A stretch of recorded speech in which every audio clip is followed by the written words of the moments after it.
वयोवृद्ध, विधवा, परित्यक्त्या, निराधार जनतेविषयी शासन हे असंवेदनशील भावनेनं काम करत असून हा अन्याय दूर करण्यासाठी शेतकरी कामगार पक्ष तसंच डावे पक्षाच्या वतीनं संपूर्ण राज्यभरामध्ये निराधारांच्या न्यायासाठी सरकारला धारेवर धरण्यासाठी चळवळ उभी करू असा इशारा निराधारांच्या ठिय्या आंदोलनादरम्यान शेतकरी कामगार पक्षाचे नेते भाई रामदास जराते यांनी दिला आहे। तहसील कार्यालयासमोर शेतकरी कामगार पक्षाच्या वतीनं निराधार योजनेच्या लाभार्थ्यांना मासिक 5,000 रुपये पेन्शन देण्यात यावी यासह विविध मागण्यांसाठी एक दिवसीय ठिय्या आंदोलन आणि निदर्शनं आयोजित करण्यात आली होती। या आंदोलनामध्ये भारतीय कम्युनिस्ट पक्षाचे जिल्हा सचिव कॉम्रेड देवराव चवळे, मार्क्सवादी कम्युनिस्ट पक्ष कॉम्रेड अमोल मारकवार, आझाद समाज पक्षाचे जिल्हाध्यक्ष राज बनसोड, शेतकरी कामगार पक्षाच्या महिला नेत्या जयश्रीताई जराते, जिल्हा खजिनदार भाई श्यामसुंदर उराडे, जिल्हा समिती सदस्य डॉक्टर गुरुदास सेमस्कार, भटके विमुक्त आघाडीचे जिल्हाध्यक्ष डंबाजी भोयर, शेतकरी आघाडीचे जिल्हाध्यक्ष गोविंदा बाबनवाडे, आदिवासी आघाडी जिल्हाध्यक्ष रामदास आलाम, चंद्रकांत भोयर आदी प्रामुख्यानं उपस्थित होते। श्रावणबाळ निराधार, वृद्धापकाळ, संजय गांधी निराधार आणि विधवा परित्यक्त्या लाभार्थ्यांचे अर्थसहाय्य गेले 6 महिन्यापासून वेळेवर देण्यात आलेले नाही, ते तातडीनं देण्यात यावे।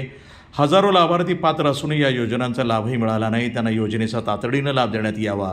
रोजगार हमी योजनेची मजुरीसुद्धा वेळेवर देण्यात यावी। शेतकऱ्यांना पंतप्रधान किसान सन्मान योजनेचे अनुदान तातडीनं देण्यात यावे। धान बोनस शेतकऱ्यांच्या खात्यात जमा करावे। गडचिरोली शहरातील संघर्षनगर, इंदिरानगर, शाहूनगर, गोकुळनगर, विवेकानंद नगर, विसापूर भागातील शासकीय जागेवर अतिक्रमण करून घरे बांधणाऱ्या नागरिकांना घराचे कायमस्वरूपी पट्टे देऊन नगर परिषदेतर्फे घरकुल योजनेचा लाभ देण्यात यावा।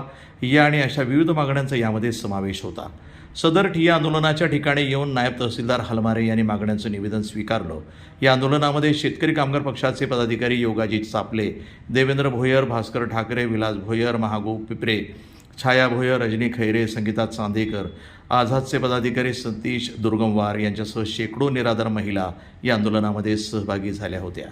साहेब येणार आहे इकडे, आता ते आल्याशिवाय आपण काही उठणार नाही आहोत। त्यांना आपण विचारणार आहोत की 6 महिन्यापासून पैसे का मिळत नाही, पण त्याच्यातलं मूळ कारण हे आहे की आता तहसीलदार साहेबाकडे पण पैसे आले पाहिजे वरून, ते वरून येत नाही। वरून पैसे पाठवणारी जी यंत्रणा आहे ती आहे आमदारांची, मंत्र्यांची।